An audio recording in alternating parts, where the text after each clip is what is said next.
I didn't realize that the level of sexual harassment that's faced by girls was as high as it was. I knew as a guy, it's high. I mean, of course it's going to be high, but I didn't know it was that high. Hi, my name is Kiva Clements, and on Monday the 25th of November is the beginning of 16 Days of Activism, which is a global campaign driven to end sexual violence against both women and young girls.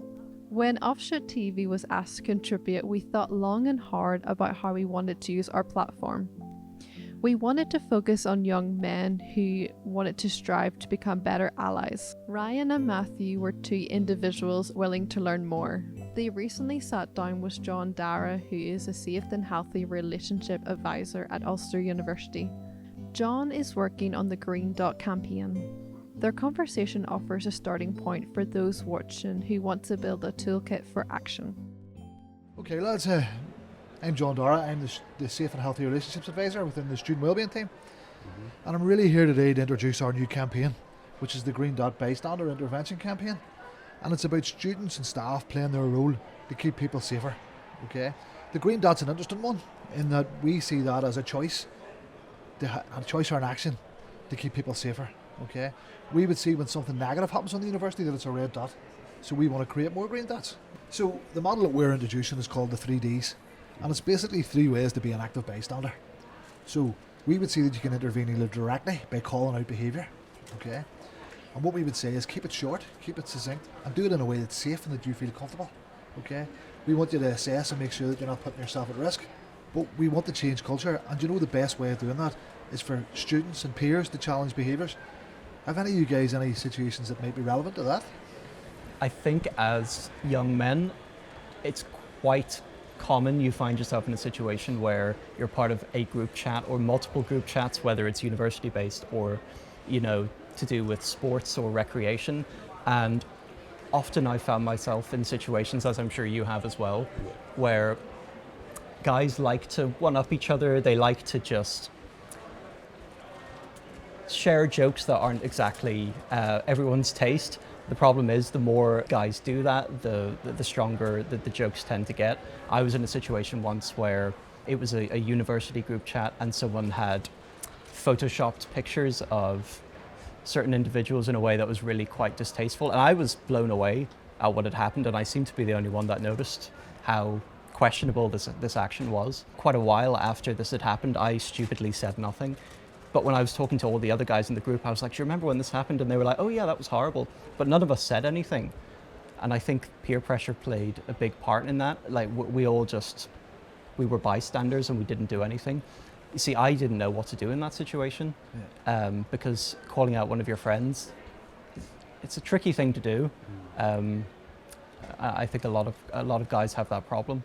I think what you're talking about there's a psychological theory there, and we cover it in the Green Dot as well. It's called the bystander effect, and it's the idea that when there's more people there, we're less likely to intervene. We're less likely to say something or challenge. What I would suggest is that probably the easiest place to challenge should be in your peer group. So if we want to change culture in the university and we want to keep people safer, we have to start at that level. So also as part of the training, we look at a sexual violence pyramid, and it looks at the stuff at the bottom, and those jokes and those comments and the things that are said are exactly what we're talking about. So if we can show that they're not appropriate, if we call them out, if we challenge them, if we make people more aware that that's not okay, then we can change culture. So it's the idea that if you call it out, you'll probably get support from your friends that are there. But also, in a university setting, I would hope that if a student or a member of staff's called out for saying something that they have described as banter or a bit of crack that is inappropriate, that they'll take a step back and they'll realise that's not okay. So it's the idea that we all have a role to play in doing that. And certainly if I was in a WhatsApp group or I was in a conversation with students and something was said, I would feel that it would need to be challenged, because if we don't challenge that, we create a base for more serious incidents to happen. So particularly as males, quite often the perpetrators in these offences are males, not always, but we have a role to play in keeping people safe. So it's about standing up and doing so. That doesn't necessarily have to be done in front of everybody. That can be done one-to-one. You can be sending them a message, but it's that idea that we challenge what's inappropriate. You know, and sometimes it's about appealing to their senses of we have sisters, we have mothers, we have daughters, we have nieces. It's about trying to make them understand how they would feel if it was their family member or somebody that they cared about that was being involved there. But it is about being direct, but it's about doing it in a safe way that you feel comfortable. Okay, and that mightn't be the option that everybody takes. There are other options through the 3Ds, but with peer groups, we hope that people will have the confidence and the support to do so. Yeah, I think that's a very, very common one. Yeah, no, I would agree. I suppose the second D then, if we move on to it, is the idea that we distract. So from our model, we would look at focusing on the person that's being harmed, and we would look at removing them from the situation. And how we do that is we don't focus on what's happening, and we try and change the subject. Some of the examples that I've heard used would be to ask somebody for directions, or to pretend that you know somebody, to get chatting to them, to get them away. Would any of you guys have any scenarios where you maybe have used that sort of approach? I work in a bar, and working in a bar I would see a lot of drunkenly disorderly activity late at night towards a lot of young women and girls of many kinds. One example I can think of was after a shift in work, I went to go get some food in a chippy that was still open, and while I was there was a guy going from girl to girl, really making them uncomfortable. You could feel the energy in the room, people weren't happy with it, and I sort of took it upon myself to distract him in a way and interact with him and take the attention off the girls and more put it on myself. But I tried to do it in a way where I didn't want him to get annoyed by it or have an outburst in some kind, so I just sort of talked to him, and I felt that was the right thing to do in that moment. Would you say that was? Yeah, it's a slight variation on the model that we use, but it's 100% right.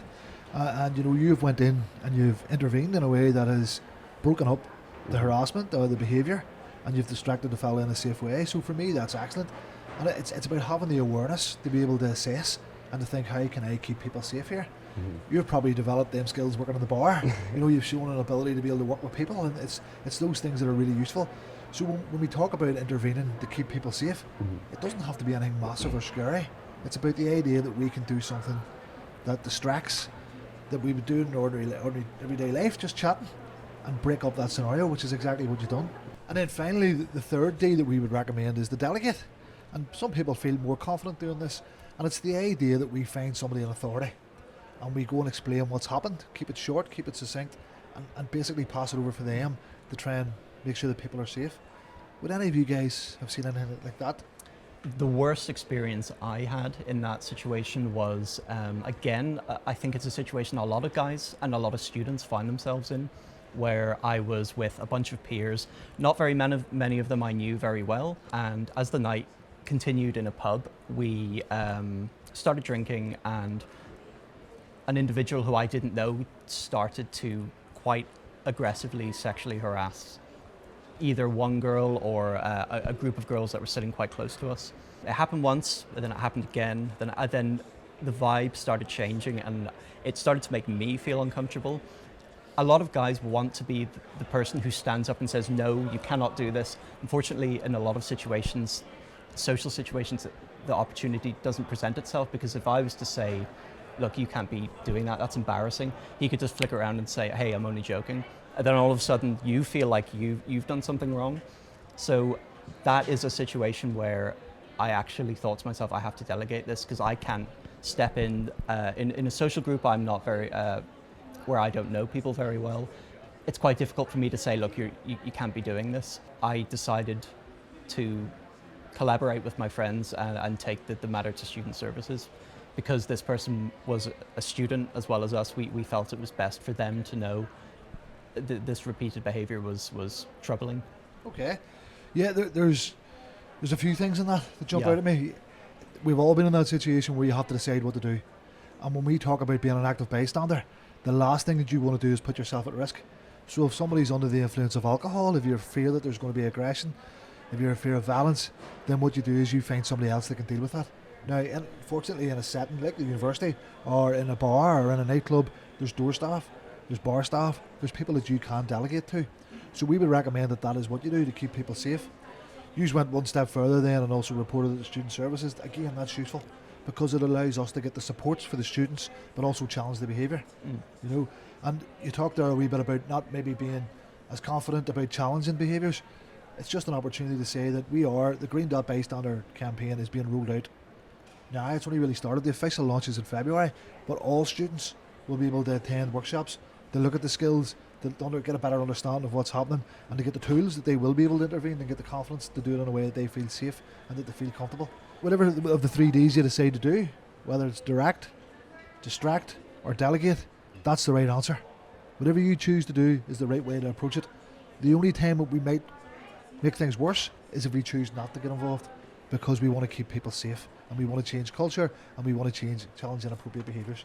If an incident does happen on campus or involving students, they can make contact with student wellbeing through the report and support, which is a QR code in all the toilets. And we've created pathways for students to get support. They can get emotional support. We can refer for therapeutic support. We support students to make complaints when there's other students involved in the university. And we also support students to make reports to police. So we want to make it clear that, okay, we're aware this is ongoing.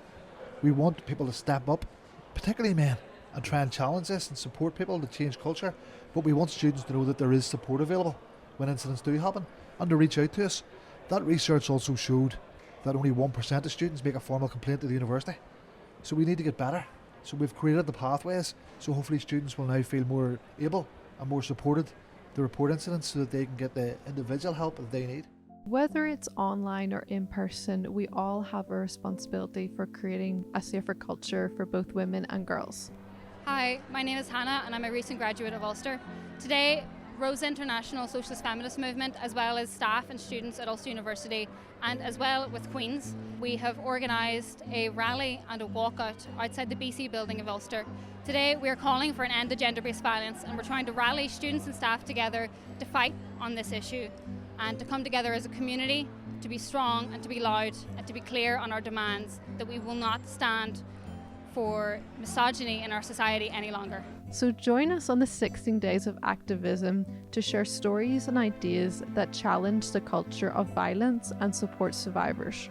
Together, we can make a difference.